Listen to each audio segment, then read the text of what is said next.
Muito bem. Vamos dar início à nossa live.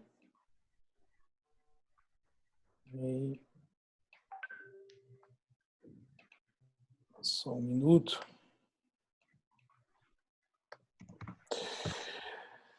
Vamos lá.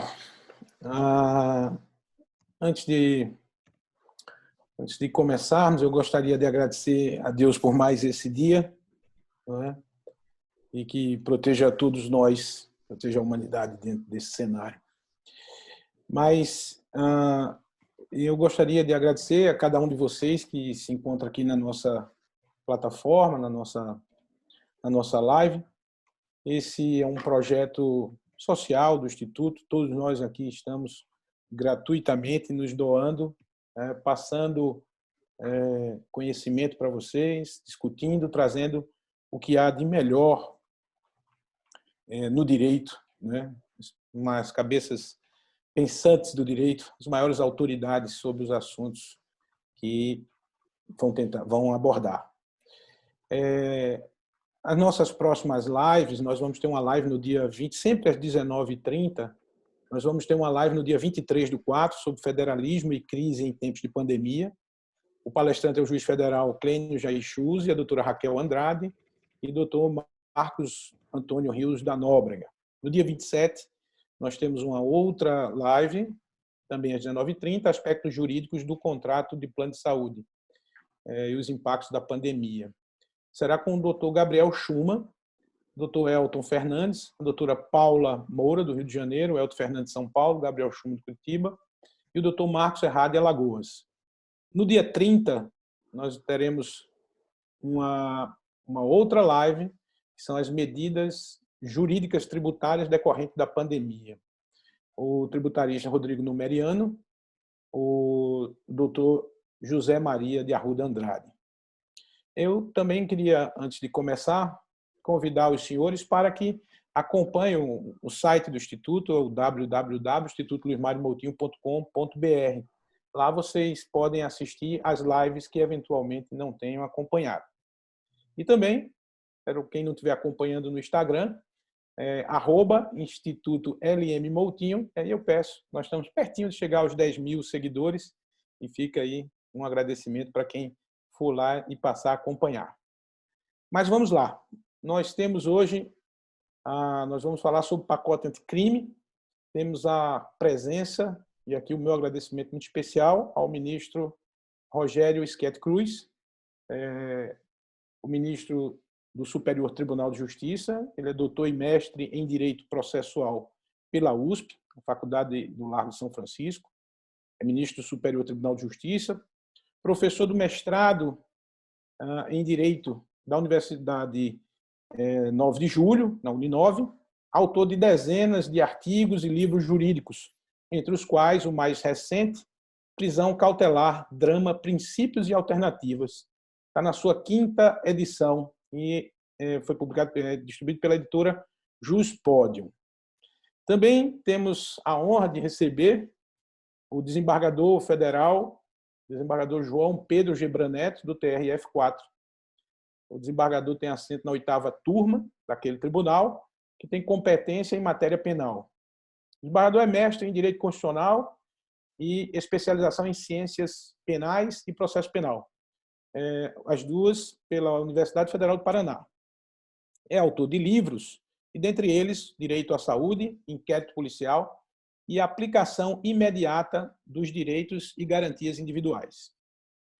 O advogado, também uma referência na área penal, o doutor Marlos Arnes de Oliveira, advogado sócio do Arnes de Oliveira e Andreasa Advogados Associados. Ele é doutor em Direito e mestre pela PUC do Paraná. Membro do Instituto de Advogados do Paraná, membro do IBCCRIM, que é o Instituto Brasileiro de Ciências Criminais, membro da ABA, a American Bar Association, diretor vice-presidente do IBDPE, Instituto Brasileiro de Direito Penal Econômico. O Dr. Marlos foi presidente da OAB Curitiba nos anos de 2004 a 2006 e é advogado à área penal. Aos senhores, meu agradecimento, meu respeito, muito obrigado, sejam todos muito bem-vindos. E eu passo a palavra ao mediador que vai conduzir os trabalhos, o desembargador João Pedro Gebran Neto. Muito obrigado, vamos ouvi-los. Boa noite a todos, um agradecimento especial ao Instituto Luiz Mário Moutinho pela oportunidade de estar aqui novamente conversando com os senhores sobre tema tão importante que é o pacote anticrime, que teve início de vigência em janeiro último. Cumprimento o ministro Rogério Schietti Cruz, é uma satisfação redobrada, não apenas em revê-lo, mas em dividir essa live promovida pelo Instituto ILMM. Também cumprimento o Dr. Marlos Arles Oliveira, com quem estamos mais uma vez dividindo um evento, é uma honra muito grande. Cumprimento as senhoras e senhores que estão nos ouvindo aí, nos assistindo por intermédio dessa plataforma virtual.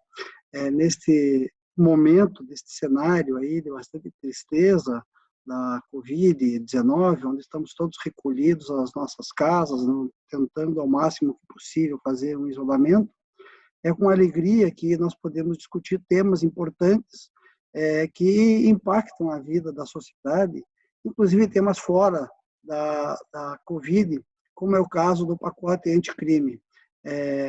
Talvez seja, apesar do tema penal quase sempre ser pesado, talvez seja até um certo refresco, em vez de ficarmos escutando notícias mundiais sobre o impacto do coronavírus, nós podemos tratar de um tema que, por incrível que pareça, acaba se tornando um pouquinho mais leve do que esses números de casos de Covid ou de óbitos existentes em todo o planeta, e o nosso Brasil não é exceção. Pois bem, nós vamos tratar hoje sobre o pacote anticrime, a Lei 13.964, de 2019, que começou a vigorar em janeiro último. E esse pacote anticrime trouxe diversos institutos novos e diversas novas configurações de institutos já existentes no direito brasileiro. Mexeu bastante na parte do direito penal, agravando algumas penas, também modificando com o chamado confisco alargado, também trouxe modificação para o livramento condicional, e ainda a parte do direito penal, me parece bastante significativo ter ampliado o limite máximo de pena, de cumprimento de pena, de 30 para 40 anos. Mas nós vamos tratar aqui, na noite de hoje, de modo especial, os aspectos da legislação processual penal que impactaram e impactam de modo mais significativo o ordenamento jurídico brasileiro. Tem o juízo das garantias, que é uma modificação bastante significativa na legislação brasileira, e é disso que tratará daqui a pouco o ministro Rogério Schietti Cruz. Também trouxe um novo instituto, que é o Acordo de Não Persecução Penal, do qual tentarei trazer algumas reflexões e algumas preocupações dessa nova disciplina. A legislação modificou o acordo de colaboração premiada, reconfigurando e estabelecendo alguns detalhamentos para esse instituto, e disso tratará o Dr. Marlos Arles de Oliveira. E, por fim, também modificou alguns aspectos das medidas cautelares, e, com muita propriedade, o ministro Rogério Schietti, que é autor de livros sobre o tema, também vai tratar desse tema. Vamos fazer um debate amplo, então, sobre algumas das novidades, alguns dos aspectos do pacote anticrime. E, com isso, passo a palavra ao ministro Rogério Schietti para fazer as suas considerações iniciais. Boa noite a todos. Inicialmente, o meu agradecimento ao doutor e professor Luiz Mário Moutinho pelo convite, parabenizando não só por esta iniciativa, mas também pela própria existência desse instituto, né, que leva o seu nome e que tem permitido difundir o conhecimento jurídico para toda a comunidade. É uma satisfação muito grande estar aqui hoje na companhia de dois reconhecidos nomes do direito brasileiro, o desembargador João Pedro Gebran Neto e o doutor Marlos Arles de Oliveira, sem dúvida alguma, duas referências do direito, em especial do direito criminal. Eu inicio a nossa conversa, né, de uma maneira despretensiosa, trazendo alguma consideração sobre a figura do juiz das garantias, né, que, sem dúvida alguma, foi a mais polêmica, que integra o pacote, assim chamado pacote anticrime ou lei anticrime. Mas é preciso dizer antes o seguinte: este pacote, que na verdade é uma lei, ela surgiu a partir de um compromisso de campanha do atual governo e, portanto, tinha já um compromisso de apresentar no início do ano passado, de 2019, uma série de alterações na legislação criminal, tanto no Código Penal, quanto no Código de Processo Penal, quanto na Lei de Execuções Penais e algumas leis extravagantes, com o propósito declarado de endurecer, enrijecer o sistema, elevando penas, criando novos crimes, dificultando ou pelo menos reduzindo alguns benefícios da execução penal. E assim foi enviado ao Congresso Nacional o projeto no início do ano passado. Quando esse projeto já estava praticamente aprovado na Câmara dos Deputados, houve a inserção neste projeto de inúmeros dispositivos do projeto de Código de Processo Penal, que já tramitava e tramita ainda no Congresso desde 2009. Já foi aprovado no Senado e está em vias de ser aprovado na Câmara dos Deputados. E o que foi feito é que, com esses novos dispositivos, o projeto foi para o Senado e ali foi aprovado praticamente em 24 horas, sem nenhuma deliberação sobre os novos artigos acrescentados e mesmo os antigos. Houve um acordo, e esse projeto foi enviado à sanção e o presidente da República vetou alguns artigos, mas aprovou os que são considerados mais importantes, entre eles o que trata dessa figura do juiz das garantias.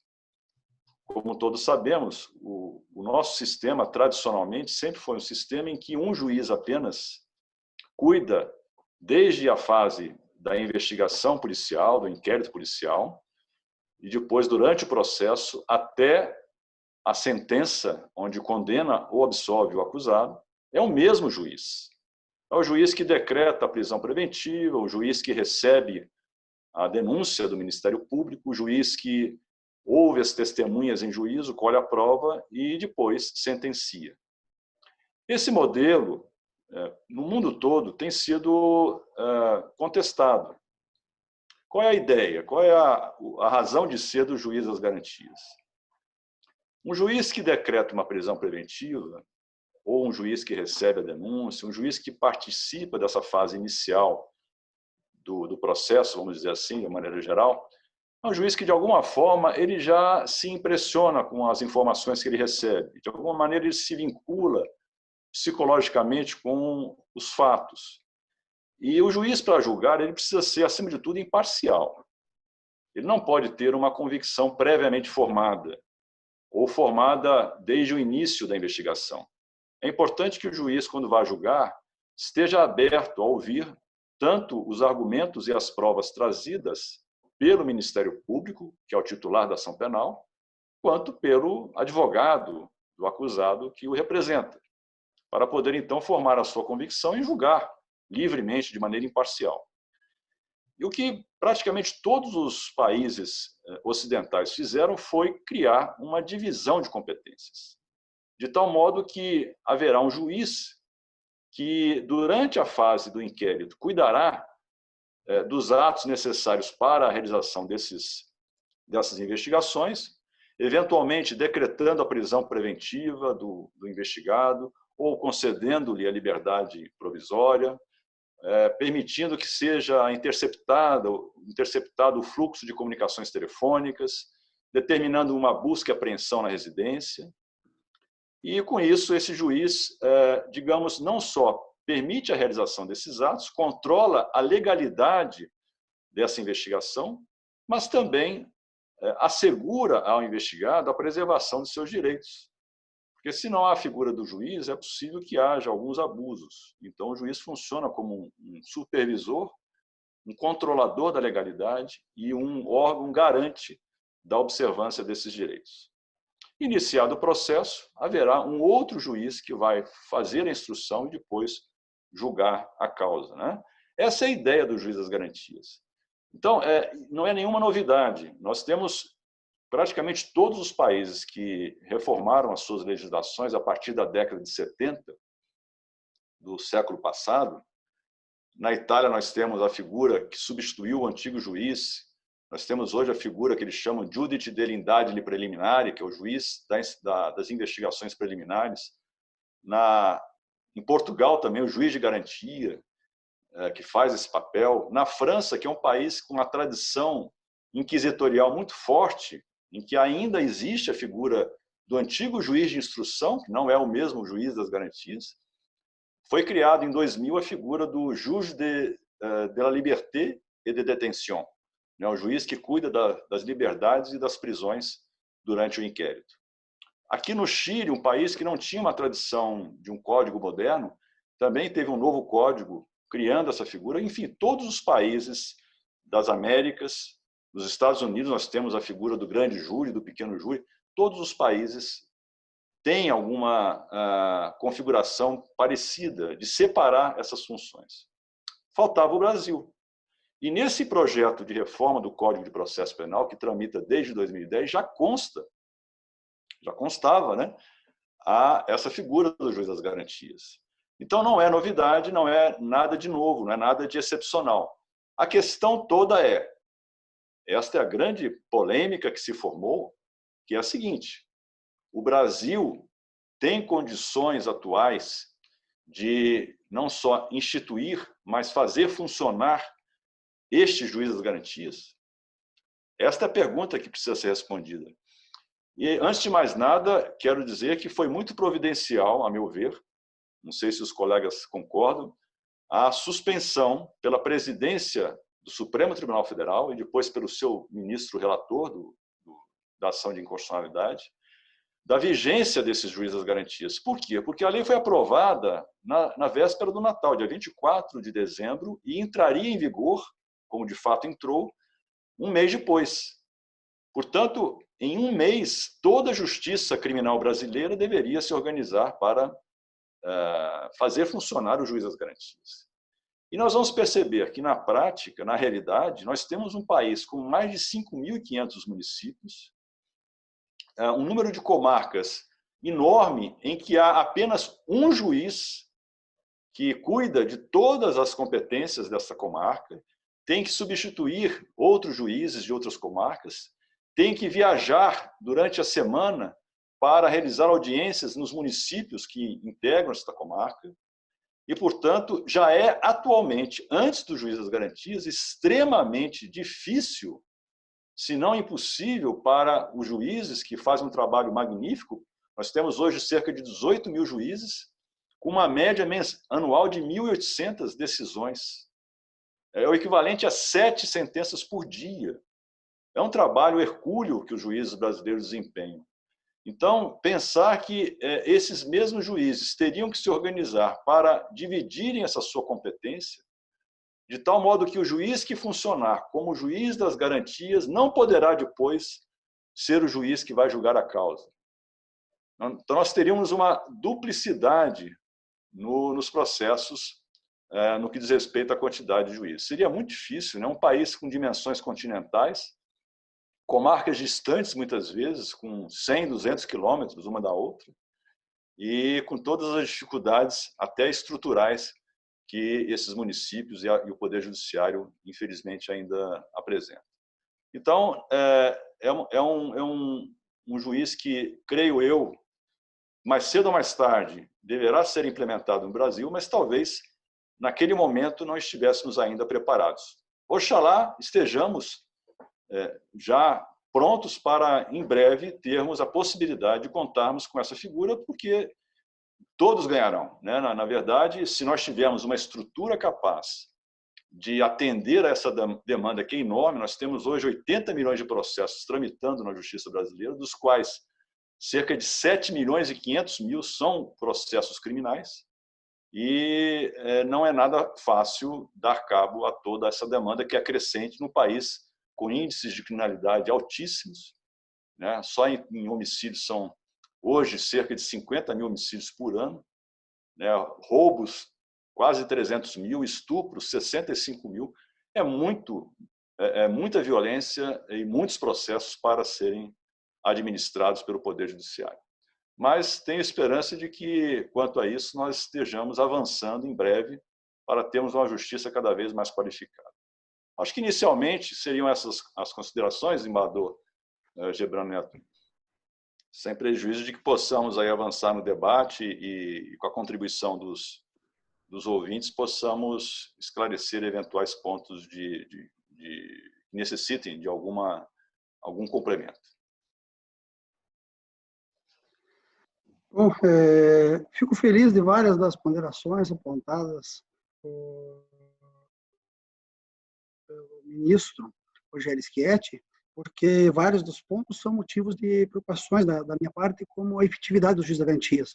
Não vou entrar aqui em discussões sobre a constitucionalidade dessa legislação, até porque o Supremo Tribunal Federal, acredito que em breve deve se deparar com esse tema e também com esses impactos econômicos e estruturais que vão importar no Poder Judiciário se viermos a implantar o juiz de garantias. Mas eu gostaria de colher na oportunidade até uma manifestação do Dr. Marlos Arnes de Oliveira sobre o ponto, porque me parece que em São Paulo havia uma experiência de juízes de garantias implantados na capital, pelo menos, ou na região metropolitana, e em Curitiba nós não tínhamos exatamente um juiz de garantias, mas havia a central de inquéritos, que, ao final, em alguma medida, fazia esse papel. Então, eu gostaria de ouvir a palavra do advogado, que militava e que tinha essa experiência na Justiça Estadual do Paraná com atuação com a central de inquéritos. Eu, primeiramente, cumprimento o ministro Rogério Schietti Cruz, desembargador João Pedro Gebran Neto, faço uma saudação muito especial ao nosso amigo, Dr. Luiz Mário Moutinho, do Instituto, que está promovendo esse evento. Uma honra estar aqui presente.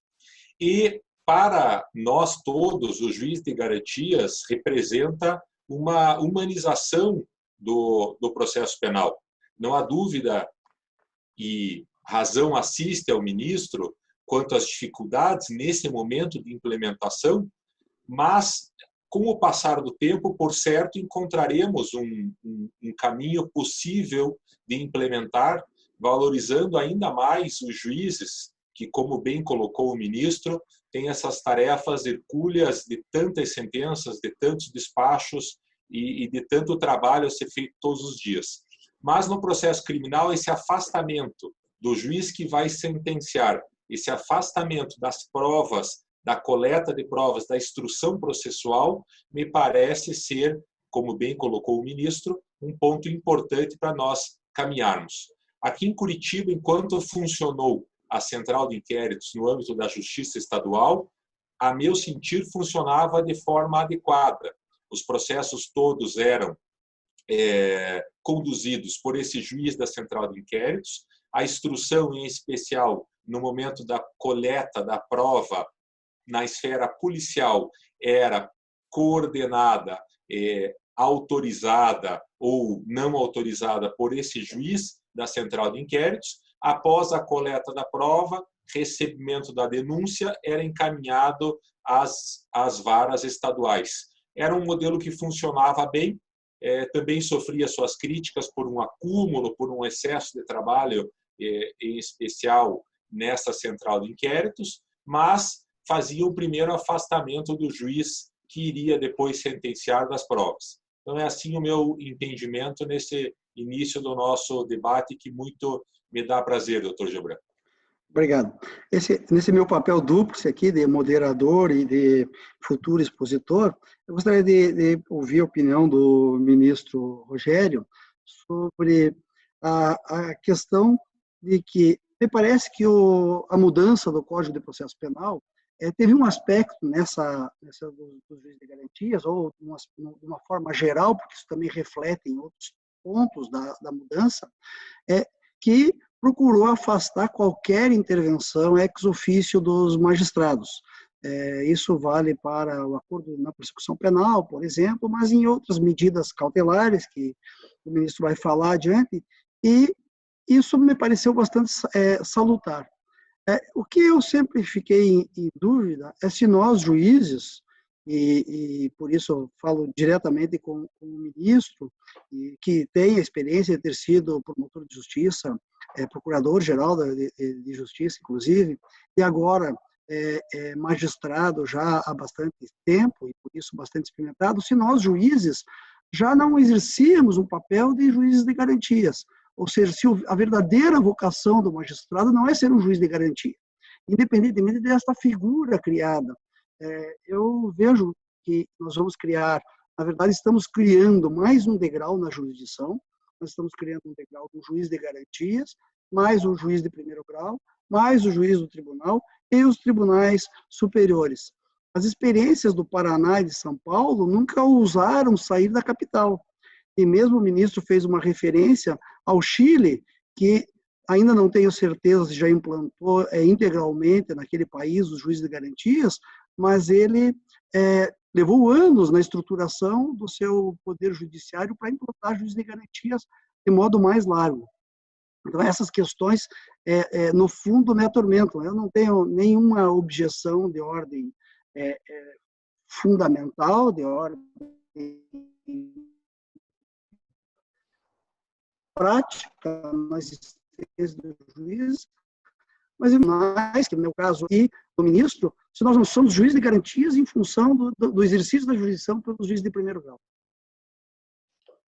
Sem dúvida, desembargador Gebra Neto, eu concordo integralmente. Todo juiz, acima de tudo, é um juiz que fiscaliza a correta aplicação da Constituição da República e das leis.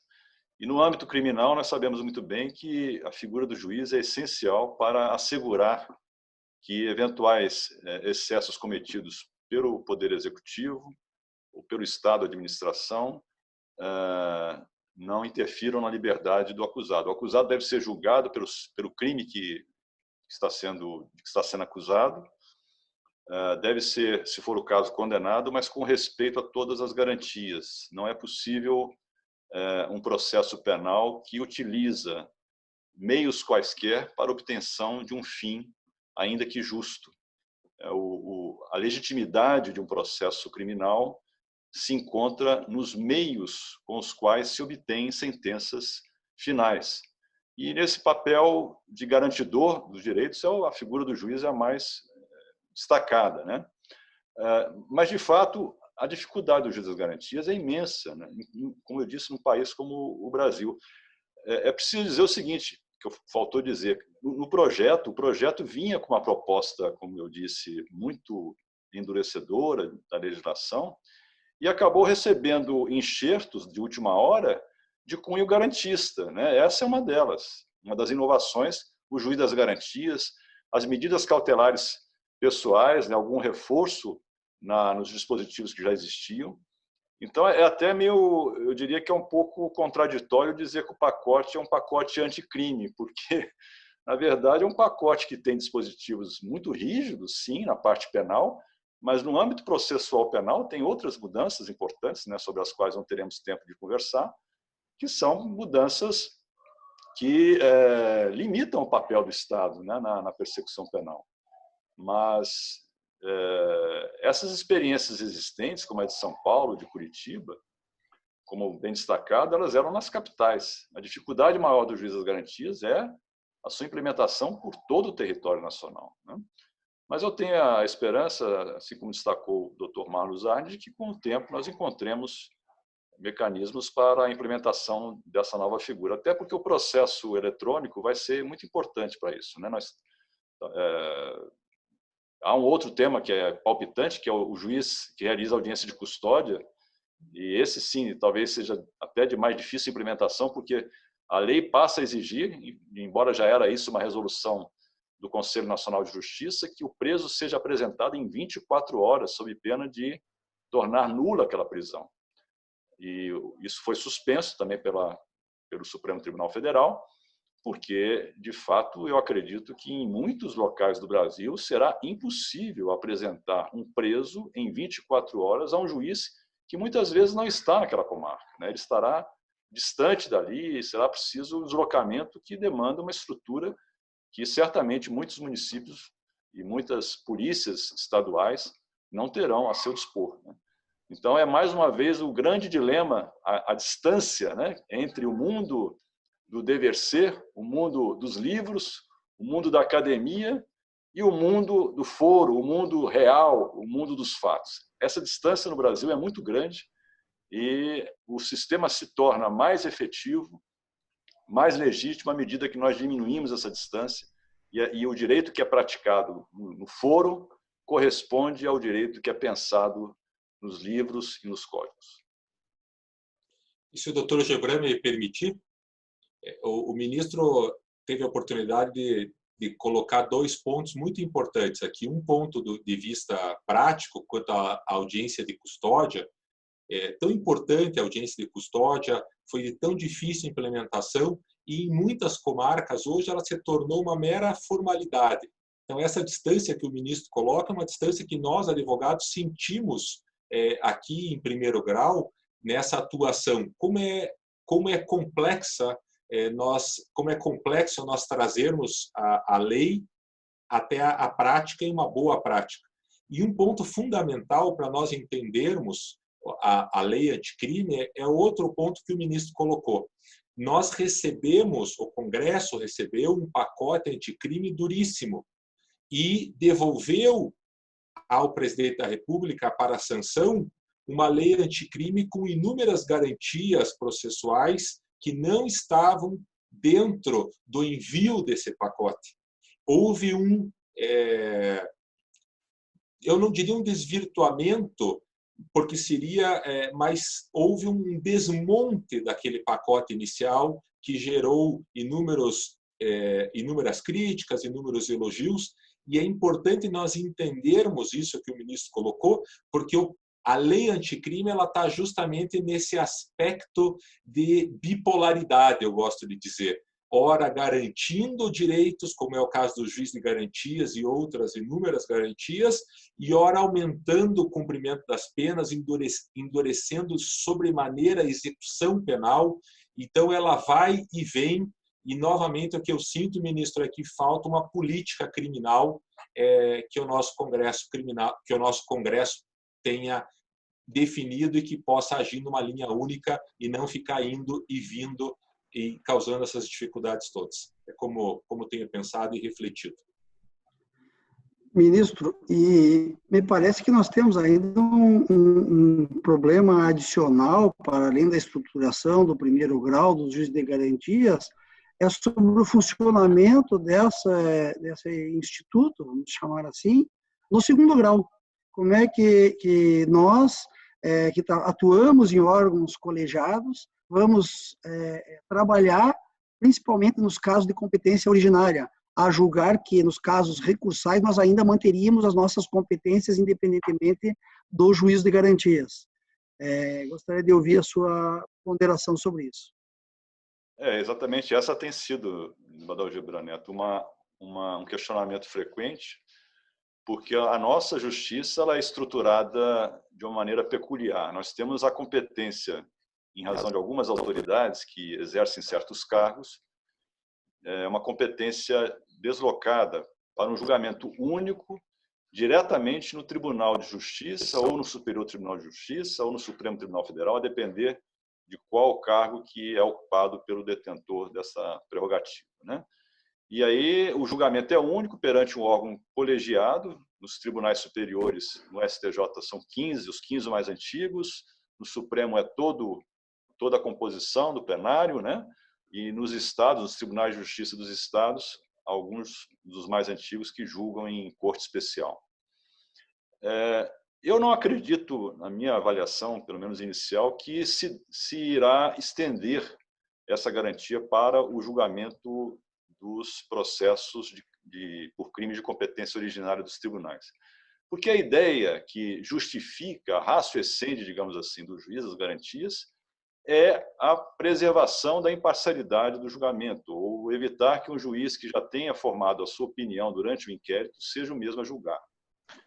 Nos tribunais, quando há competência originária, salvante aquelas hipóteses em que o próprio ministro faz a investigação, geralmente a investigação continua a ser feita pela polícia, sob a supervisão do Ministério Público ou pelo próprio Ministério Público, é apresentada a denúncia, ela é recebida pelo órgão colegiado, depois há um julgamento, enfim, em outra sessão. É claro que existe algum tipo de vínculo psicológico entre o momento de receber a denúncia e depois de julgar. Mas a ideia que talvez relativiza esta obrigatoriedade do juiz das garantias é a de que estamos diante de um órgão colegiado, composto aí por 15 magistrados, né? Então, isso se dilui. Talvez o juiz relator, o desembargador relator ou o ministro relator possa, de alguma forma, ficar mais vinculado, mas os outros não. Os outros estão julgando, provavelmente, sem ter um contato mais próximo com o processo antes do seu julgamento. Então, eu acredito que não vai se aplicar o juiz das garantias em segundo grau não, julgamento de ações originárias, porque em segundo grau, em apelações, não haveria esse questionamento, seria mais para as ações penais originárias. Bom, eu também tenho essa compreensão e vamos aguardar aí o que os tribunais, especialmente os tribunais superiores, dirão sobre o tema, mas fico bastante confortável com a posição que o ministro Rogério Schietti acabou de aduzir. Eu acho que nós poderíamos avançar para outro aspecto, e eu gostaria de discorrer brevemente e ouvir também do ministro e do doutor Marlos as considerações sobre o acordo de não persecução penal. Essa é uma figura nova, trazida pela legislação, o chamado pacote anticrime, que modifica o artigo 28 do Código de Processo Penal e introduz o artigo 28A da mesma legislação. E nessas duas regras, a primeira, vou referir rapidamente no arquivamento do inquérito policial do artigo 28, me parece que o legislador aqui andou, ao meu juízo, muito bem ao incluir a vítima como uma das pessoas, um dos personagens que deve ser ouvido em relação ao arquivamento do inquérito policial. Eu já, de longa data, reclamava academicamente da ausência de participação da vítima. A vítima era um grande esquecido do nosso processo penal, poderia, muito eventualmente, atuar ali como auxiliando a acusação, mas ela não poderia, em relação ao arquivamento, externar qualquer inconformismo. E agora a legislação traz este ponto bastante positivo. Também me pareceu interessante que, em relação ao arquivamento, houvesse essa remessa ao órgão superior do Ministério Público. Mas me parece bastante extravagante que tenha se instituído um reexame necessário. O que está hoje no artigo 28 para cada pedido de arquivamento do Ministério Público, a guisa de querer de afastar o magistrado desse procedimento, criou-se um exame necessário em desfavor do investigado. Me parece bastante estranha esta figura. Eu preferiria a solução do código anterior, onde o magistrado fazia um certo controle acerca do pedido de arquivamento formulado pelo promotor de justiça ou procurador da República. Bom, isso é do que trata o artigo 28 caput. Agora, o artigo 28A trouxe a figura do acordo de não persecução, ou seja, criou um instituto onde o Ministério Público pode formar um acordo com o investigado e seu procurador. Obviamente, o investigado tem que ter a defesa técnica, a orientação qualificada do advogado, para hipóteses casos específicos que o legislador estabeleceu, para que esse acordo de não persecução faça com que o Ministério Público não avance com a denúncia e o réu se sujeita, o investigado, na verdade, se sujeita a determinadas condições que pactuou com o Ministério Público. E este pacto, depois de realizado, levado à homologação judicial. Aí, esse instituto começam a surgir diversos questionamentos e diversos desafios que nós, operadores do direito, vamos ter que nos debatermos. O primeiro deles, que eu gostaria de trazer a reflexão dos senhores, sem apresentar qualquer solução de minha parte, é em relação à proposta que o Ministério Público faça, eventualmente excessivamente onerosa das condições propostas, chegando à condição que o investigado preenche os requisitos legais para auferir o acordo da persecução, mas o Ministério Público oferece como solução ou como condições para o cumprimento, condições muito próximas do que seria, por exemplo, um cumprimento de pena em regime aberto. A reparação do dano, mais condições especiais bastante desfavoráveis. E o réu fica numa condição que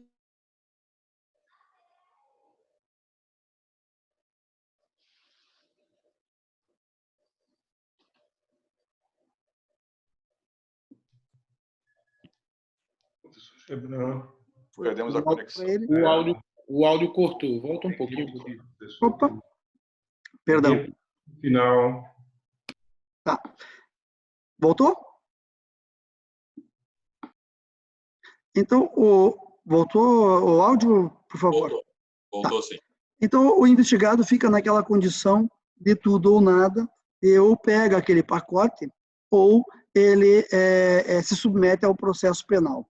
Então, nós não temos ali uma figura que permita avaliar. O que a lei traz é a possibilidade de intervenção do magistrado, quando as cláusulas ele, magistrado, considerar excessivas, ou abusivas, ou irrisórias, ou mínimas, depois do acordo firmado.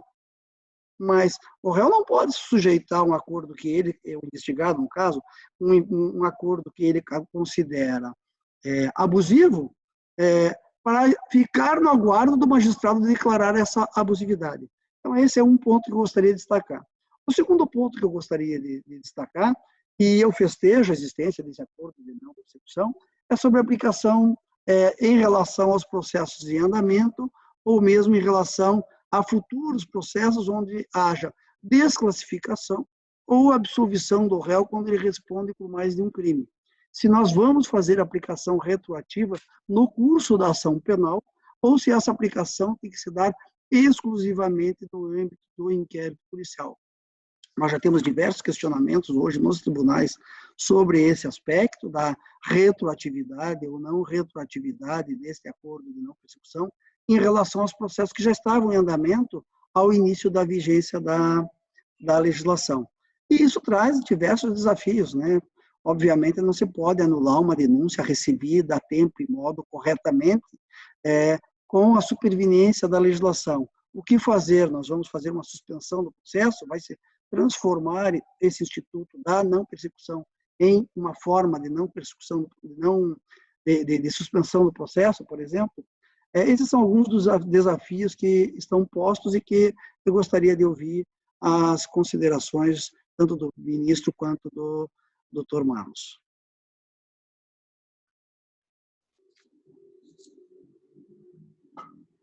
Quem seria o primeiro? O ministro. Tá. Bem, em relação à segunda ponderação, e ambas são muito pertinentes, eu pediria licença para passar a bola depois para o doutor Marlos Arnes, porque é um tema que provavelmente será alçado em algum processo ao STJ, né, por algum habeas corpus, e nós temos que decidir essa questão da lei processual penal no tempo. Sim. E a sua possível retroação para alcançar situações já, não digo consolidadas, mas que ainda estejam em andamento, mas que já tenha passado aquele momento que seria o correto durante o inquérito, né? Então, eu confesso que ainda não tenho uma posição firme, não julguei ainda nenhuma causa sobre isso, mas é algo que certamente nos ocupará aí nos próximos meses, né? A ponderação anterior do desembargador João Pedro Gebrand Neto é muito importante porque ela diz respeito a algo essencial. E talvez uma das melhores inovações, pelo menos do ponto de vista normativo da nova lei, tem a ver com isso, que é a determinação do artigo 3º-A da Lei 13.964, né, o pacote anticrime, que diz o seguinte: o processo penal terá estrutura acusatória, vírgula, vedadas a iniciativa do juiz na investigação e a substituição da atuação probatória do órgão de acusação. A meu modesto sentir, este é o artigo mais importante, porque ele tem uma natureza principiológica que inspira, ou deveria inspirar, não só estes dispositivos aqui, mas todo o processo penal. Porque, como bem mencionou o desembargador Gebrani Neto logo no início, o juiz, ele é um juiz que garante a lisura do procedimento e a observância das garantias, de que todos nós, inocentes e culpados, somos titulares. Então, eu me pergunto se um juiz, ao receber uma proposta de homologação de um acordo de não persecução penal, considere que este acordo é insuficiente para os fins punitivos, digamos assim, ele devolverá para o Ministério Público agravar os termos do acordo. Me parece que ele estaria aí assumindo uma função acusatória e substituindo-se ao Ministério Público, né? Talvez fosse o caso simplesmente de dizer que ele poderia se recusar a homologar o acordo. Sem esse tipo de análise que ele, se fizer, aí sim estará já antecipando um convencimento. Pelo menos, espera-se que não seja esse o juiz a julgar, porque senão ele estaria fadado a uma sentença condenatória, na medida em que ele já disse que o acordo foi insuficiente e que aquele tipo de crime deveria ensejar uma punição muito mais grave ao seu autor. Então, de alguma forma, ele se compromete, como também se comprometerá ao entender que o acordo é excessivo. Mas, pelo menos neste aspecto, ele estaria cumprindo a função judicial de eliminar qualquer tipo de excesso acusatório que eventualmente venha a ocorrer. Então, esse papel do juiz na celebração do acordo, na homologação do acordo, deveria se ater somente aos aspectos da voluntariedade e da legalidade, como, aliás, diz o próprio artigo 28A em um dos seus parágrafos. Mas me preocupa um pouco, viu, desembargador Gebrani, essa dicção da lei, que parece contradizer, a meu ver, o artigo 3º-A, que está suspenso por uma questão meramente tópica. Ele está dentro do capítulo do juiz das garantias, mas não tem necessariamente a ver com o juiz das garantias. É um princípio que passa a reger toda a persecução penal brasileira, eliminando, ou pelo menos mitigando, um caráter inquisitorial, que é uma tradição do nosso sistema de justiça criminal. Doutor Marlos. Nós temos, desembargador Gebrani, desde janeiro, enfrentado aqui no escritório, em todos os processos cuja pena vai até 4 anos, as mais variadas manifestações ministeriais. Eu diria que 90% delas encaminhando uma proposta de acordo.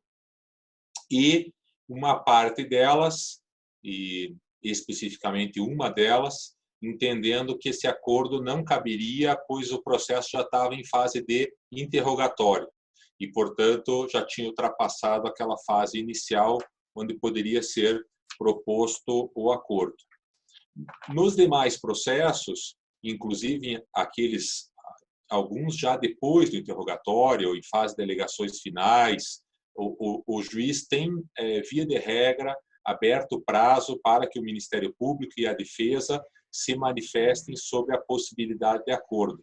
Então, a discussão se a lei pode se aplicar ou não, do ponto de vista prático, acabou sendo atropelada e me parece que nós estamos caminhando no sentido, em primeiro grau, no sentido de sempre ser possível fazer o acordo independente do momento processual. Eu confesso que, além dos 2 pontos que o senhor bem trouxe em relação a uma situação muito onerosa no acordo trazida pelo Ministério Público, me preocupa ainda mais a questão da confissão. E eu acredito que, nesse ponto, a lei errou. Nós não deveríamos, a meu ver, ter trazido o elemento da confissão como um requisito do acordo de não persecução penal. Nós, em 95, fizemos uma opção na Lei dos Juizados Especiais de trazer a transação penal e a suspensão condicional do processo. Nesses dois instrumentos não trouxemos a questão da confissão. A transação tem funcionado bem, a suspensão condicional tem funcionado melhor ainda, a meu ver. E no acordo de não persecução penal, para aqueles crimes sem violência, sem grave ameaça, pena mínima inferior a 4 anos, em que não haja crime continuado, vários crimes, a confissão, especialmente nos crimes ditos econômicos, acaba impossibilitando o acordo por parte da defesa. Explico. Se nós temos, na maior parte das vezes, nos crimes econômicos, uma ação cível que acompanha a ação penal, uma ação de improbidade, uma ação civil pública, ou mesmo uma ação administrativa, ou que seja apenas um auto de infração fiscal, ao confessar o crime na esfera penal, eu estou fazendo um acordo na esfera penal que pode ser uma boa alternativa para o réu, mas eu estou fazendo prova contra a minha própria pessoa na esfera civil, na esfera administrativa ou na esfera fiscal. Então, existe uma ação direta de inconstitucionalidade que está discutindo essa questão específica da confissão. Essa ação é movida pela Associação Brasileira dos Advogados Criminalistas. Está sendo discutida essa questão específica da confissão. E eu confesso que aqui, nesse período muito curto de janeiro a abril, eu acabei não recomendando até o momento a nenhum cliente que fizesse o acordo, porque estou entendendo que esta confissão, nos casos que se apresentaram, acaba trazendo um prejuízo ainda maior do que eventual excesso na proposta por parte do Ministério Público. Então, entendo que pode ser proposto o acordo nos processos em andamento, me preocupo com a questão da onerosidade e me preocupa mais ainda com a questão da confissão. Doutor Marlos, talvez a jurisprudência, e aqui é um exercício de futurologia, pudesse caminhar à semelhança do instituto que existe nos Estados Unidos com aquele plea ao fort, que é o réu reconhece que há uma boa base para a investigação, neste caso, né? Lá é quase sempre o plea ao fort é no âmbito processual e não pré-processual, mas sem se declarar culpado, ele reconhece que há um leque de circunstâncias ou de indícios que lhe são desfavoráveis, mediante o motivo pelo qual ele celebra o acordo, sem que ele venha a reconhecer a prática do crime. E talvez nesse particular viesse aí em socorro da solução e da questão apresentada em relação à confissão. Porque se não se exige confissão para suspensão do processo, que é mais do que a não persecução, parece que não faria muito sentido se exigir a confissão para fins de uma não persecução penal, ou seja, sequer denúncia vai haver para esses casos. Mas há, sim, uma entre aspas, transação, uma negociação, onde a parte se submete a determinadas condições para evitar que haja, pelo menos, o processo penal. Seria essa assim, a colocação que eu faria sobre o ponto da confissão. Talvez o legislador tivesse preocupado em impor sanção para aquele que não reconhece que tenha cometido o crime, mas essas sanções, evidentemente, não são penais propriamente ditas, vez que elas antecedem o processo penal e, se descumpridas essas condições, essa negociação, aí sim ele pode vir a se sujeitar ao processo penal e às sanções penais propriamente ditas delas decorrentes. Tem uma pergunta aqui, vou encaminhar ao ministro Rogério, que veio por parte do Paulo Ricardo Sullivan, que diz que, considerando a digitalização dos processos, é possível que se compreenda viável os magistrados sejam juízes de instrução e julgamento de alguns feitos e de garantias em outros feitos, ministro?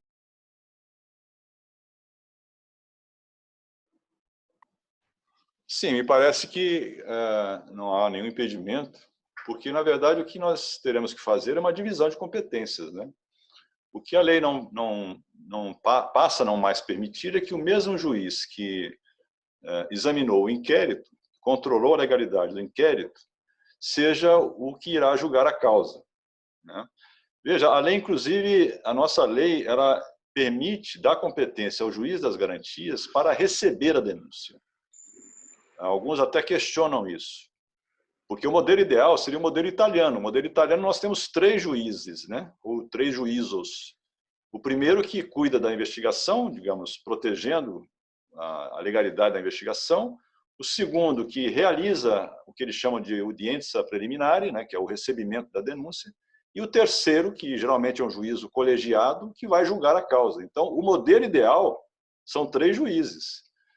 É claro que isso num país de dimensões menores, um estado unitário, né, em que existam, enfim, essa possibilidade seria ideal. Mas no Brasil, volto a dizer, a nossa opção foi por 2 juízes.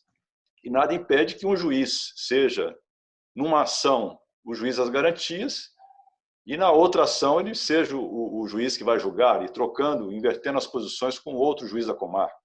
Nós poderíamos ter uma comarca com um juiz de competência criminal, um juiz de competência civil. O juiz de competência civil poderá, por exemplo, realizar a função de juiz das garantias nos processos de natureza criminal, né? E é claro que terá que haver alguma compensação aí nessa distribuição de feitos. Mas a ideia, existe uma comissão, né, no Conselho Nacional de Justiça que está examinando todas essas possibilidades para que se encontre a melhor alternativa. Eu tenho certeza de que isso ocorrerá e, de alguma forma, esse juiz vai funcionar. Bom, só gostaria de registrar, o Cleverson Cremonés também encaminhou uma consideração sobre a confissão, parece que já foi atendido aí com as palavras do Dr. Marlos Arnes, e também o Rodrigo Carneiro Maia, que também está nos assistindo e formulando perguntas, fez considerações dizendo que aquilo que destaquei em relação às condições colocadas em alguns processos pelo Ministério Público, mais gravosas, eventualmente até do que a sanção que poderia advir da condenação, ele acaba por concordar com as manifestações que externamos. Então, cumprimento as pessoas que estão nos assistindo e acho que já podemos avançar para outro tema. O horário vai correndo, literalmente, e aí o Dr. Marlos poderia trazer aí algumas considerações sobre a colaboração premiada, que restou bastante modificada pela nova legislação. A Lei 12.850, doutor Gebran, de 2013, foi profundamente alterada pela Lei 13.964, a Lei Anticrime. Nós temos claro agora que a colaboração premiada é um meio efetivo de obtenção de prova. Nós precisamos lembrar rapidamente aqui que a delação premiada na década de 90 já existia, era muito utilizada, em especial naqueles crimes relacionados ao tráfico. Com a 12.850 em 2013, em especial com a Operação Lava Jato e a série de operações que dela desdobraram, mais as operações da Polícia Estadual, dos GAECOS, nós tivemos uma infinidade de acordos. Já 2 ou 3 anos atrás, em alguns artigos, eu apontei que este excesso de acordos poderia trazer um esgarçamento do Instituto. Em boa hora, a Lei Anticrime trouxe modificações legislativas que abarcaram situações práticas que os advogados, Ministério Público e magistrados vinham já tratando de forma objetiva quando elaboravam os acordos. A primeira e mais importante, eu destaquei 4, serei muito breve nos meus apontamentos para seguirmos de forma dinâmica aqui na nossa live. O primeiro deles diz respeito à primeira reunião de acordo. Se a defesa, o colaborador, apresenta e não há uma recusa justificada por parte do Ministério Público, ou seja, estamos abertos a uma negociação, já nesta primeira reunião é firmado um termo de confidencialidade. E esse termo de confidencialidade vincula as partes que, a partir dali, só podem desistir do acordo se houver uma justificativa, uma justa causa para essa não continuidade. Vejam como isso é importante. Logo que a 12.850 de 2013 passou a vigorar, nós tivemos um caso em que o acordo evoluiu muito bem, o colaborador iria a interrogatório e foi alinhavado com o Ministério Público que antes do interrogatório, meia hora antes ou 40 minutos antes, firmaríamos o acordo de colaboração, o que alteraria sobremaneira o seu interrogatório, inclusive. Tudo já encaminhado, o acordo revisado, os anexos feitos, indo para a audiência, e isto aconteceu no outro estado da federação que não o Paraná, nós recebemos um WhatsApp do Ministério Público informando que o acordo não seria assinado. Até hoje não se sabe qual o motivo ou por que o acordo não foi assinado, porque ele acordado já estava. Então, este tipo de procedimento com a lei anticrime, ele passou a ser impossível, porque é preciso uma justa causa para que, depois de iniciado o acordo, ele não avance. Evidentemente, se ele será sacramentado, homologado, isso é uma outra questão. Mas, a partir do momento que as partes estão na mesa, para elas saírem da mesa, precisa haver uma justa causa. Também acertou a lei, ao meu ver, quando deu um papel mais importante ao juiz nesta fase da colaboração premiada. Se antes o juiz era um mero homologador, averiguando a regularidade, a legalidade e especialmente a voluntariedade do agente colaborador, hoje o juiz faz uma análise da adequação dos benefícios. E isso é fundamental porque, na prática, nós avançamos com benefícios que não estavam propriamente dentro da legislação. Por exemplo, os regimes diferenciados de cumprimento de pena. Isso a lei anticrime absolutamente hoje veda. Você tem que ter o regime inicial da pena e a evolução do regime absolutamente dentro da lei. Isso não pode ser alterado por comum acordo das partes. Então, a adequação do cumprimento da pena e dos benefícios do colaborador com aquilo que ele falou serão realizados e observados pelo juiz na audiência de homologação. E o juiz, como já podia antes, agora continua podendo recusar o acordo e devolver as partes para que façam uma adequação, se for o caso. Então, nós começamos a perceber que a lei anticrime, no que diz respeito à colaboração premiada, trouxe situações que, na prática, nós já vínhamos utilizando, tanto o Ministério Público quanto os advogados que trabalham nessa área. Fundamental foi a lei trazer que não podem ser decretadas medidas cautelares pessoais ou de bloqueios de bens, prisões, etc. E sobre isso o ministro vai fazer o fechamento no nosso evento sobre as medidas cautelares, mas elas não podem ser decretadas com base unicamente na colaboração premiada. Também não pode o juiz receber a denúncia ou a queixa apenas com base na colaboração premiada. Também não pode o juiz dar a sentença apenas com base na colaboração premiada. Lembrem que no início da fala, a colaboração é um meio de obtenção de prova. Então, se o colaborador não trouxe as provas, é preciso que as autoridades localizem essas provas e que, além da palavra do delator, nós tenhamos outras provas que ratifiquem a sua fala, pois a sua fala, somente por mais relevante que seja, não pode deferir as medidas cautelares, recebimento da denúncia e a sentença. A legislação acolhe o posicionamento que vinha sendo defendido pela segunda turma do Supremo Tribunal Federal, que caminhava fortemente nesse sentido. Então, a legislação já deixou isso claro também. E fecho essa fala com a questão do escopo da colaboração premiada. Nós tínhamos, entre as partes, defesa e Ministério Público, um casamento. O colaborador precisava contar todos os seus crimes. Com a Lei 13.964, houve uma limitação. Não a fala do colaborador, nem a investigação, mas se põe um limite na obrigação de colaborar. Vou explicar. Se nós temos a investigação de uma questão de corrupção no estado do Paraná e o colaborador vai colaborar nessa investigação, o limite da colaboração dele está aqui no estado do Paraná. Evidentemente, se ele sabe coisas da corrupção no estado de São Paulo, ele pode relatar, mas se ele não relatar, ele não tem a imunidade em relação a esse crime praticado em São Paulo, mas ele também não pode ter o seu acordo rescindido, porque lembrem, a omissão dolosa de fatos do colaborador leva à rescisão do seu acordo.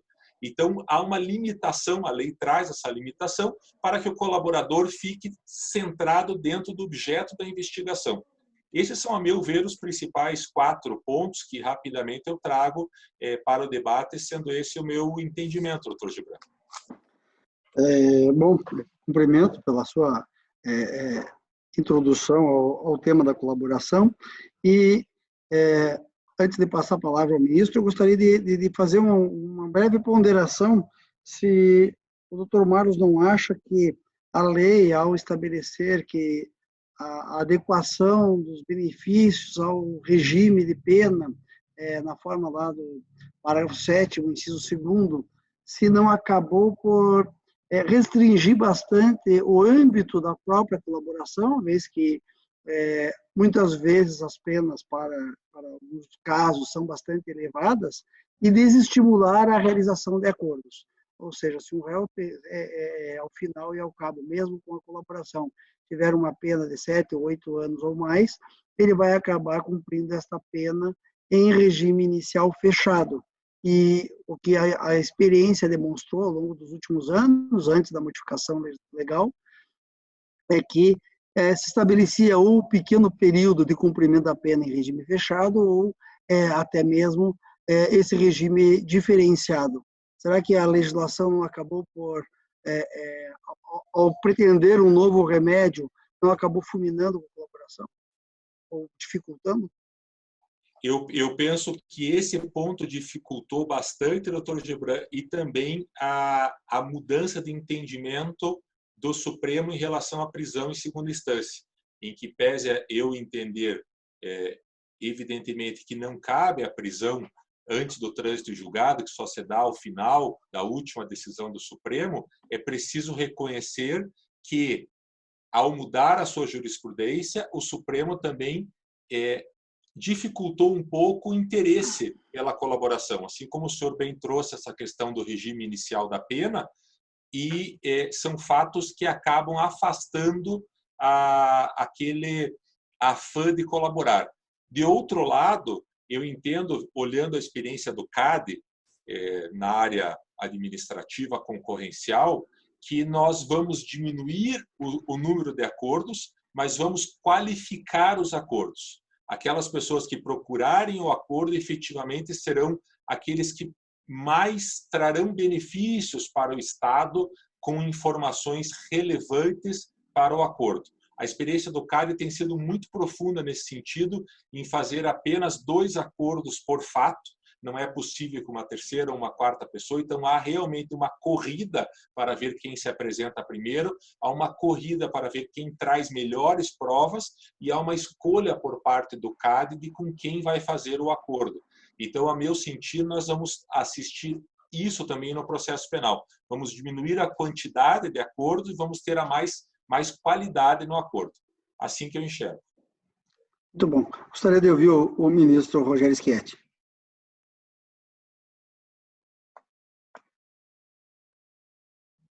Neste ponto, me parece, caros colegas, que a lei trouxe uma série de inovações que só vem a confirmar aquilo que nós 3 estávamos dizendo. É uma lei que tinha o propósito de, digamos, endurecer o sistema, mas ela veio a proteger o acusado, né?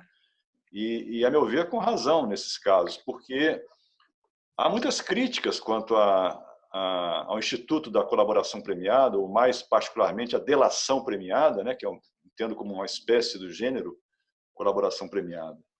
Muitos até hoje não aceitam sequer participar, né, como advogados dessas negociações, porque nós aprendemos na faculdade, né, que uma uma pena deve ser o resultado de um processo em que se oportunizem as partes a produção de provas e a demonstração de suas teses, seja para condenar ou para absolver, né? Os conceitos de verdade e justiça caminham para e passo, e não é possível, pelo menos em princípio, que uma sentença seja ao mesmo tempo justa e distante da verdade.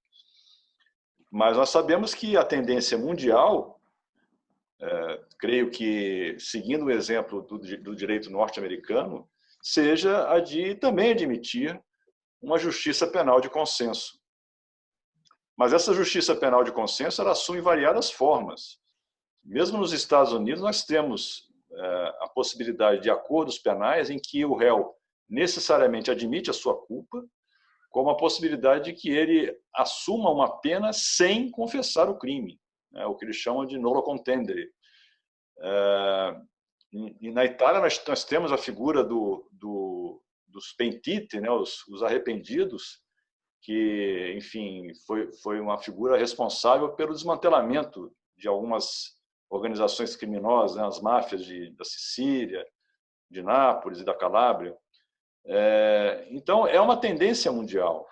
O que a lei fez foi trazer uma série de detalhes que não existiam antes e que realmente tornavam, de uma certa forma, muito vulgar esse instituto.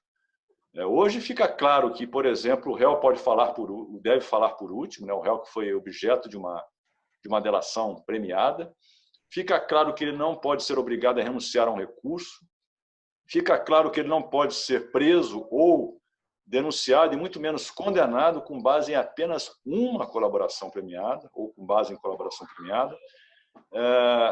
E também fica claro que o juiz deve, como fiscal do direito também, porque o Ministério Público também é um fiscal do direito, né? É preciso que no Brasil também tenhamos essa compreensão, e acredito que a quase totalidade dos membros do Ministério Público a tem, de que o Ministério Público não é só um órgão de persecução penal, é um órgão que fiscaliza a correta aplicação da lei. E por critérios de objetividade, que são critérios expressamente adotados em outros diplomas processuais penais do mundo, o Ministério Público é obrigado não só a formar prova que lhe sirva para acusar, mas também a não se cegar diante de evidências que, de alguma forma, beneficiem o investigado. Ele tem um compromisso com a verdade, um obbligo de verità, como dizem os italianos, né? Enfim, ele está ali para cumprir o papel formal de acusar, mas não é um antagonista pessoal do investigado. Então, com essa postura, o juiz pode exercer esse controle sobre eventuais excessos, né, que tenham constado desse acordo, no pressuposto de que o acordo justo é aquele que realiza um correto equilíbrio, um equilíbrio entre os interesses de uma persecução penal, os interesses punitivos do Estado, e, de outro lado, os interesses de preservação da liberdade de cada um. Quando há um desequilíbrio de forças, o juiz deve atuar, né, para, enfim, permitir que, renunciando-se à verdade, que é a verdade que seria obtida num processo, se tenha o cumprimento de uma pena, fruto, pelo menos, de um acordo voluntário, né, não necessariamente espontâneo, mas voluntário, e estritamente legal, dentro dos termos previstos em lei, né?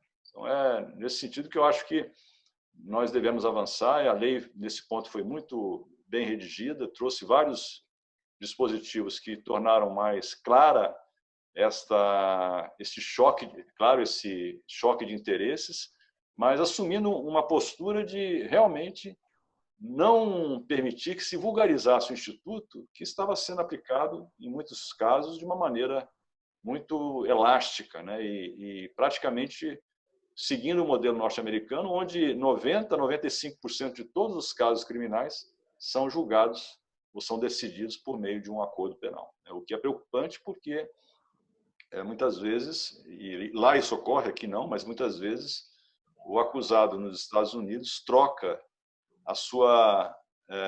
o seu direito a permanecer vivo pela sua sujeição à prisão perpétua, né? Para não ser executado, para não ser condenado à pena de morte, ele assume a autoria de crimes para, pelo menos, permanecer vivo.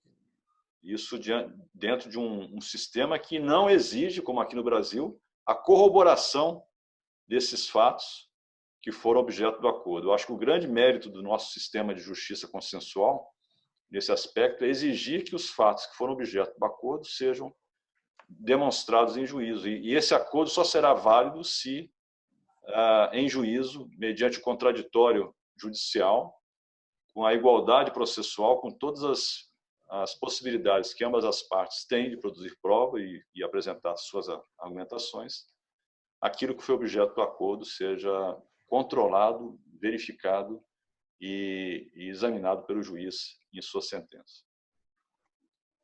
Me parece que, nesse aspecto, a legislação melhorou efetivamente para exigir muito mais do colaborador do que diz respeito a provas que deve trazer para corroborar aquilo mesmo que ele declara.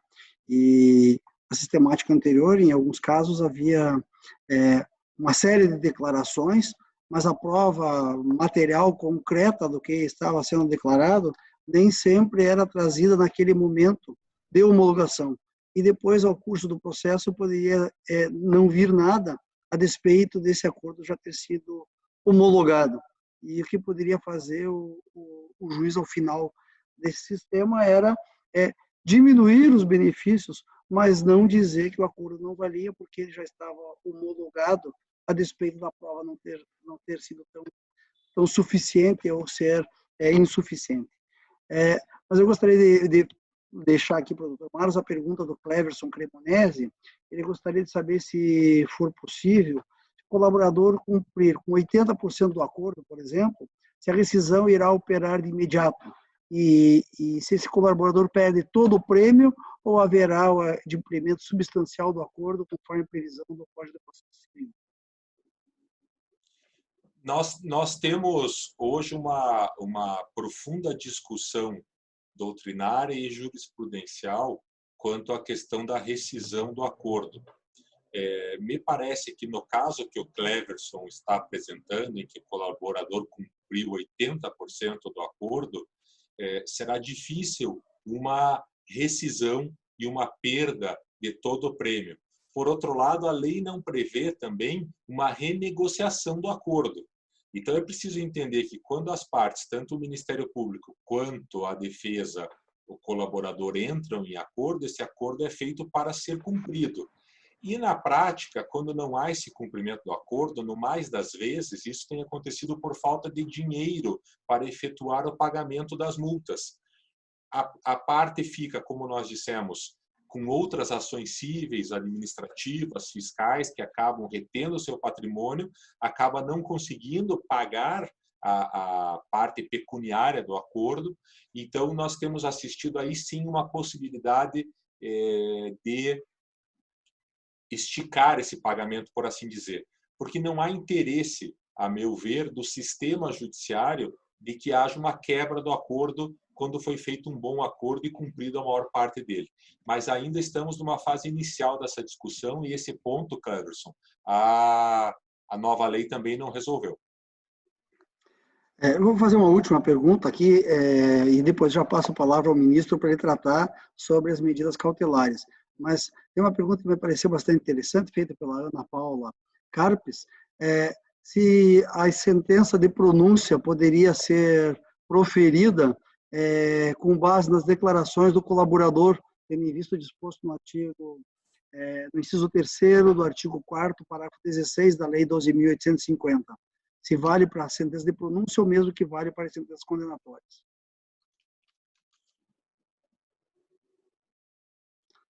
Doutor Marlos, o senhor que vai falar sobre colaboração. Pois eu confesso que não encontrei porque a Lei 12.850, no artigo mencionado pela Ana Paula, ela impede a sentença condenatória com base apenas nas declarações do colaborador. Ou seja, nós precisamos ter algo além da colaboração, precisamos ter outras provas. Na questão da sentença de pronúncia, num caso de colaboração, se for feito com base nas declarações de apenas um colaborador, a meu ver, também não será válida essa sentença de pronúncia. Não sei se foi nesse sentido que a Ana Paula Carpes perguntou, mas se foi nesse sentido, a sentença de pronúncia no Tribunal do Júri ter sido formulada com base num colaborador, me parece também que não pode essa sentença ser proferida com base apenas na colaboração. Teria que ter outros elementos de prova. Eu, até o momento, não tive na minha experiência uma colaboração premiada em crimes de sangue. Portanto, desconheço a colaboração num caso que envolva Tribunal do Júri. Eu vou dar um pitaco, dizendo que, na verdade, o parágrafo fala em sentença condenatória. E a sentença de pronúncia, malgrado seja uma sentença, ela não é condenatória, ela é apenas remete o processo para a fase subsequente. Mas acho que o ponto é interessante e merece a controvérsia. Ministro Rogério, está com a palavra. A menção que fiz até é porque no outro inciso ele diz que não pode ser recebida a denúncia. Se não me falha a memória, no inciso 2º, ele não pode receber a denúncia. Evidentemente, a sentença de pronúncia não é nem condenatória, tampouco um recebimento de denúncia. Mas fazendo uma interpretação a favor do réu, não, é por isso que eu defendi a minha opinião, mas vale a nossa reflexão. Muito bom. Ministro Rogério, está com a palavra para tratar do que bem lhe aprouver, mas combinamos que seria de medidas cautelares ou acautelatórias. Esse é o tema, a meu ver, mais, não vou dizer mais inovador, não é mais inovador, mas é aquele que mostra um caráter, uma preocupação muito grande do legislador em oferecer um rol de garantias ou um cerco de legalidade maior a esse instituto, né, da prisão preventiva e das medidas cautelares pessoais em geral. Nota-se na redação da lei, que nada mais é do que a importação, como eu disse, dos dispositivos do projeto do Código de Processo Penal, uma preocupação muito grande com a fundamentação ou a motivação das decisões que decretam a prisão preventiva do investigado ou do réu. Inicialmente, como logo no início o desembargador Gebran mencionou, elimina-se a possibilidade que o juiz, sem provocação, decrete uma prisão. Isso, inclusive, durante a ação penal, que era ainda a possibilidade que, antes da reforma legal, se previa, né, a possibilidade que o juiz, durante uma ação penal, decretasse a prisão preventiva. Agora não é mais possível, ele deve ser provocado, e durante a ação penal, somente pelo Ministério Público, titular da ação penal pública. Uma outra modificação muito importante, e essa está trazendo uma dificuldade concreta para muitos juízes, é o que em alguns sistemas se chama de procedimento examinatório. Enfim, quase todos os códigos de processo penal modernos prevêem a necessidade de que o juiz, periodicamente, reavalie a validade, a necessidade daquela prisão preventiva, né? Porque na prática, o que acontecia, ou ainda acontece, enfim, porque a lei está começando a ser aplicada. Alguém tem a sua prisão preventiva decretada logo no início do inquérito policial, quando é convertida a prisão em flagrante em prisão preventiva, e esse processo dura muitas vezes meses ou até anos, sem que o ato seja revisto. O nosso Código de Processo Penal previa e prevê apenas um momento, ou dois, dependendo do procedimento, em que o juiz deveria reavaliar essa decisão, que é na decisão de pronúncia nos crimes dolosos contra a vida, no procedimento do Tribunal do Júri, e na sentença condenatória, em qualquer processo. Então, tanto na sentença condenatória quanto nos casos do júri, na pronúncia, o juiz é obrigado a novamente examinar o caso concreto para saber se mantém o réu preso ou não. Ele pode, inclusive, prendê-lo nesse momento se ele estiver solto, mas é importante que ele se dedique a examinar a situação cautelar do réu, do acusado. E a gente observa, né, o desembargador Gebran Neto, na sua experiência também no TRF, e lá no STJ eu tenho observado, e o doutor Marlos como advogado também, que nem sempre os juízes realizam este exame da maneira como deveriam, ou seja, com um refazimento, digamos, desse juízo cautelar. Porque muitas vezes a pessoa está presa e deixou de existir o motivo para que ela se mantenha presa. Nós hoje temos uma quantidade imensa de medidas alternativas à prisão. São medidas cautelares pessoais que foram introduzidas em 2011 no nosso sistema e que ainda é uma novidade para alguns juízes, que trabalham ainda somente com a prisão preventiva. A prisão preventiva é a última das medidas cabíveis, é a mais grave, a mais onerosa e, portanto, deveria ser aplicada quando nenhuma outra medida cautelar servisse para acautelar aquele bem que está em risco de perecimento, que ou é a instrução, a prova, né, ou é a própria aplicação da lei, ou a ordem pública, ameaçada, por exemplo, quando se trata de alguém que é reincidente, contumaz, autor de crimes e que, portanto, em liberdade pode cometer novos crimes e provavelmente vai cometer novos crimes e, portanto, precisa ficar preso. Mas existem situações em que, mesmo estando presente esse risco, há outras medidas que podem atender ao mesmo objetivo da prisão preventiva sem o mesmo ônus. Nós temos que pensar que a prisão preventiva é uma medida excepcional que é decretada enquanto o processo perdura e que, portanto, não há ainda afirmação de culpa, né? E mesmo quando se trata de um crime grave, é importante que o juiz faça essa análise. E essa análise não pode ser feita uma única vez, ela tem que ser renovada.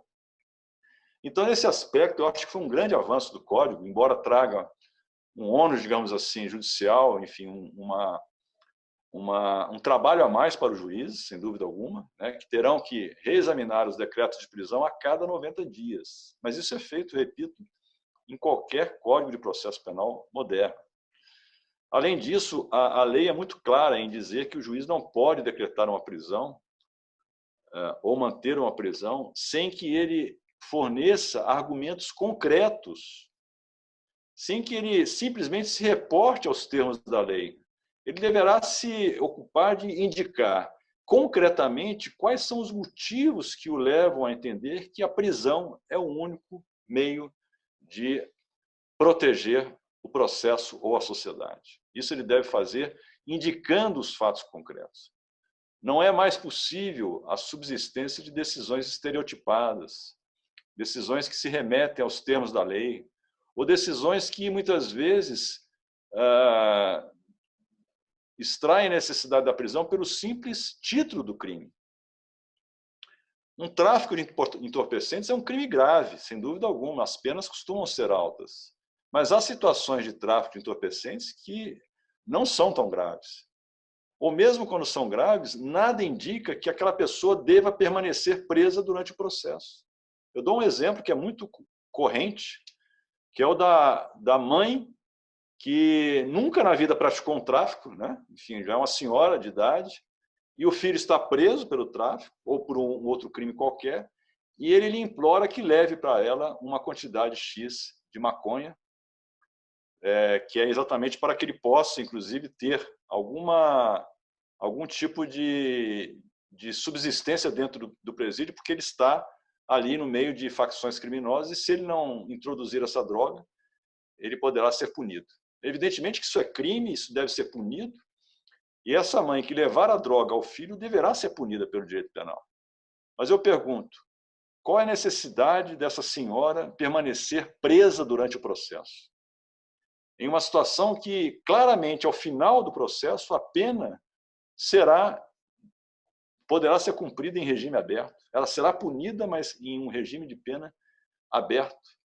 E, no entanto, nós vemos uma quantidade imensa de mulheres presas no Brasil sob essa acusação, sem ter sido ainda proferida a sentença condenatória.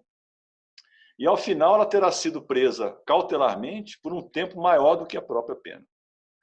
Então, são essas e outras sinalizações da reforma, a meu ver, trouxeram um dever de motivação muito maior por parte do juiz e um direito do acusado de ter a sua situação cautelar examinada com mais critério. Inclusive, houve a importação do Código de Processo Civil de 2015, daquele dispositivo que lá era o artigo 489, parágrafo 1º, e agora é o 315, parágrafo 2º do Código de Processo Penal, que é onde se encontram os vícios decisórios que um juiz pode incorrer no exame de uma medida cautelar, né? Então, eu acho que a lei trouxe avanços. É claro que, repito, talvez ainda estejamos distantes na prática desse modelo normativo, mas é um norte de atuação que deverá orientar todos os juízes, todos os magistrados, de uma maneira geral, na aplicação das cautelas pessoais penais.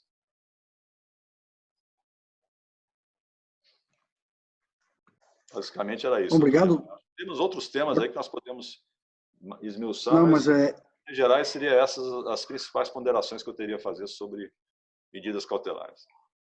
não, extremamente importante. Eu acho que deve-se louvar o fato da lei ter reforçado algo que está na Constituição e algo sobre o qual nós, magistrados de segundo ou terceiro grau, exercemos o controle, que é sobre a fundamentação. Decisões judiciais têm que ser fundamentadas, e fundamentadas não é reprodução de dispositivo legal, fundamentada é declarar as razões pela qual aquela decisão foi tomada, e é sobre este ônus, que eu acho bastante grande, é que nós exercemos o controle. São as razões pelas quais a decisão foram tomadas. Não sei se o doutor Marlos queria trazer mais alguma consideração sobre esse aspecto. Depois nós temos ainda mais algumas perguntas que foram.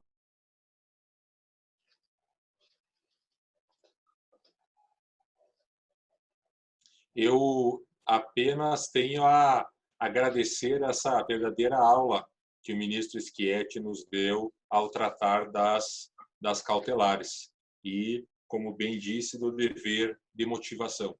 Portanto, é concordar e agradecer. É uma grande aula. Obrigado, ministro. Acho que tem um ponto também importante que a gente poderia acrescentar antes das perguntas, né?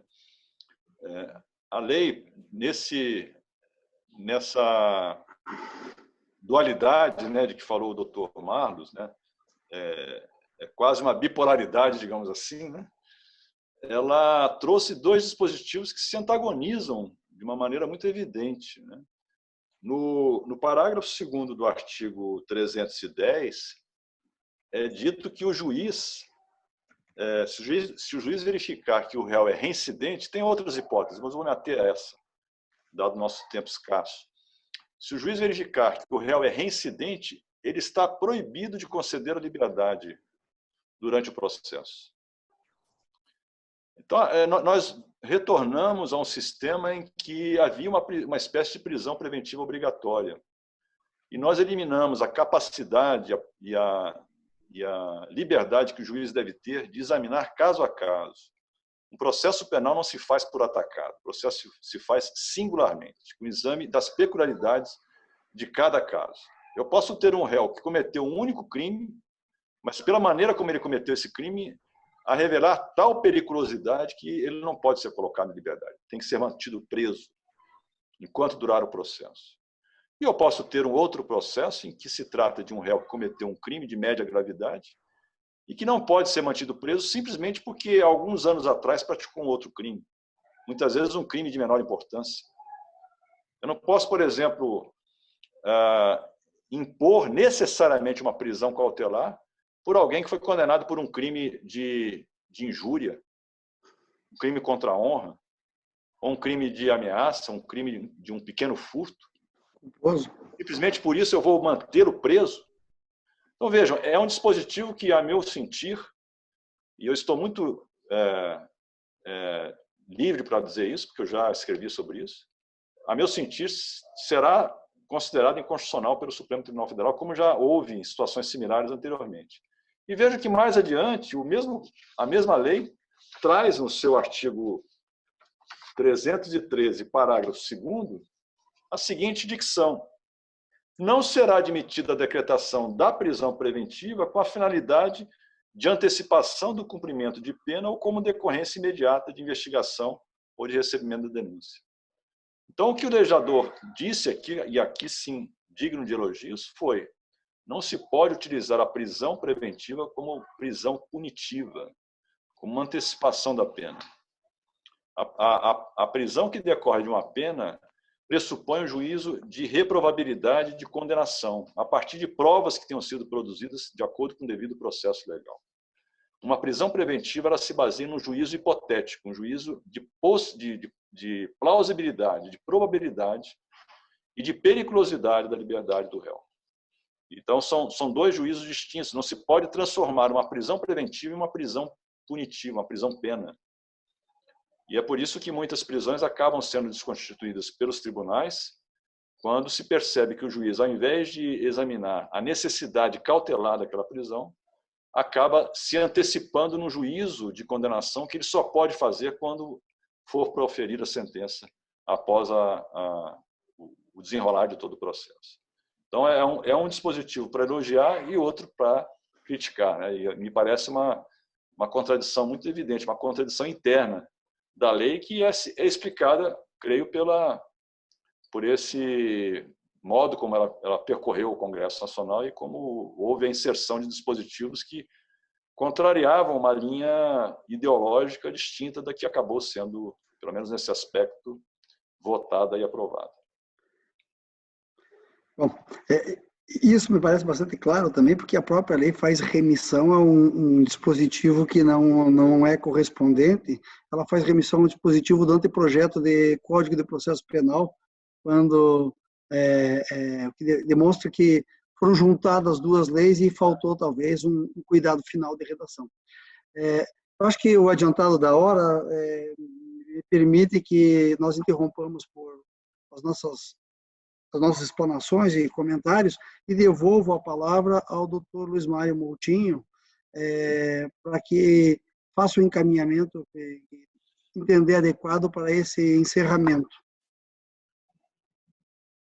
Bem, encantado estou, assim como imagino que todos que por aqui passaram e que continuam assistindo. Meu agradecimento a cada um dos senhores, ao desembargador Gebran Neto, que pedi que fizesse essa interlocução entre essas mentes brilhantes, como o do ministro Schietti e do Dr. Marlos Arnes, diante da sua dimensão na área penal. Muito obrigado, desembargador Gebran. Eu aqui fiquei como um espectador, como estou na magistratura há 26 anos, dos quais uns 23 no cível. Então, voltei a me lembrar de muitas coisas. Ao ministro Schietti, minha admiração, que já era bem elevada, se torna maior ainda pela beleza do seu coração, no que diz respeito à ponderação e à justiça, o compromisso não com a aplicação cega da lei, mas com o justo, com o tratar diferentes, pessoas diferentes, fatos diferentes, de forma diferente. Dr. Marlos, parabéns pelo poder de síntese, pela capacidade de didática, de falar sobre temas complexos, permitindo que todos pudessem ter acesso a essa informação de maneira clara. Desembargador Gebran Neto, muito obrigado por estar sempre aqui por perto e obrigado a todos vocês que ficaram até agora, acompanhando.